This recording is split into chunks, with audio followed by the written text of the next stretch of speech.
I rise today to call for action by the Senate on an urgent problem facing this country, facing the state of Montana.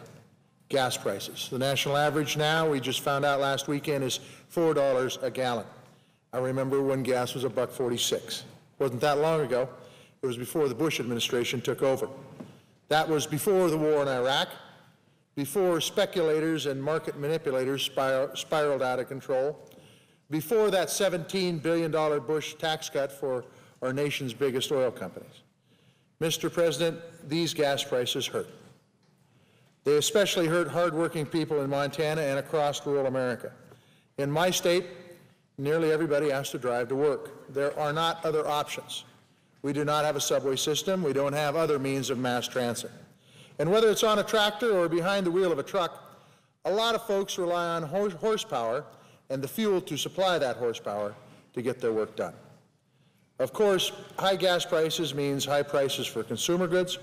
It means fewer jobs, middle-class families that are getting pinched hard by these high prices, and for low-income folks, high gas prices are unbearable. They don't need to see headlines like was in Newsweek this week to know that our economy is in trouble. People are already feeling it, yet we have seen no solutions from this administration. I'm not even convinced that this administration considers rising gas prices a problem. Earlier this year, a reporter asked President Bush what advice he had to consumers facing $4 a gallon gas. He was visibly surprised and asked the reporter where he had heard that. Well, working folks and small businesses have felt the pain for some time now. Our farmers all over rural America have known it for quite a while. And our trucking and transportation industry have felt it hard for a long, long time. The cost of diesel fuel that powers our tractors, our combines, our trucks that take food to the grocery store hit $4 back in April. It's closing in on $5 now.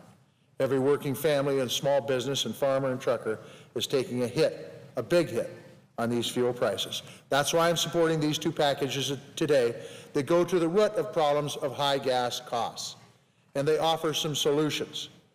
The Consumer First Energy Act will go after commodity speculators who are manipulating the market. Needs to be done.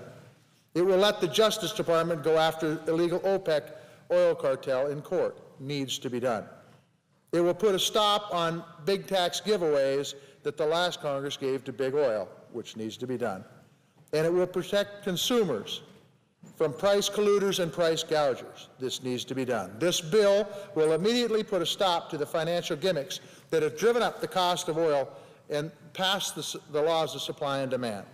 If you don't think the speculators are playing with the markets and they're having a big impact, let me remind you of the Enron collapse, the dot-com bust, and the demise of the housing market. It's all happening in oil right now.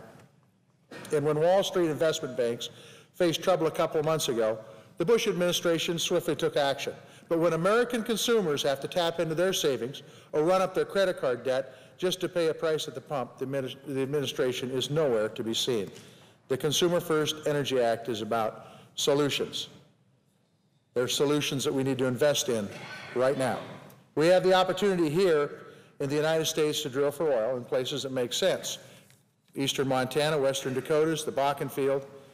And wouldn't you know, it's the smaller companies, not the big oil companies, that are going after those reserves. It's the smaller companies, innovating, investing into the future, boosting domestic oil production right now, working with the folks in those regions, boosting rural economies. My colleague, Senator Baucus, has again brought forward an energy tax package that will help extend some of the most successful and effective tax credits that are driving alternative energy development. He brought a similar package forward last year, and only to have it narrowly defeated.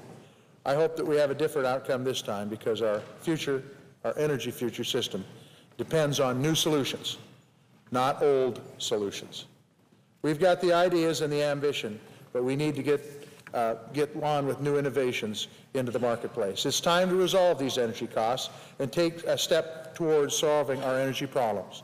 We have to work together, and I am confident that we can work together to find solutions to bring the costs back down.